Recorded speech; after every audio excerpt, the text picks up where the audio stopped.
আপনি বাস্তব নামাজ ঠিক না রাখে বলেন আল্লাহকে ভয় করি, কিন্তু যারা পাঁচক্য নামাজি তারা বলে আমি আল্লাহকে ভয় করি।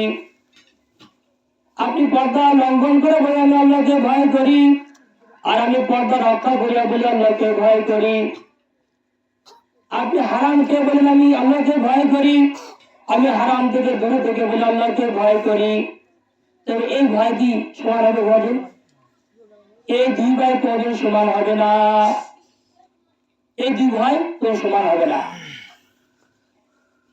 এই জন্য সব থেকে প্রধান কথা হলো এই জবান থেকে যতক্ষণ পর্যন্ত আপনি কন্ট্রোল করতে না পারবেন ততক্ষণ পর্যন্ত আপনার কোনো কিছু ফয়সালার সমাধান হবে না।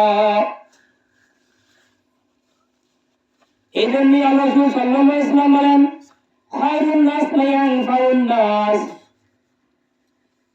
ভালো মানুষ ওই ব্যক্তি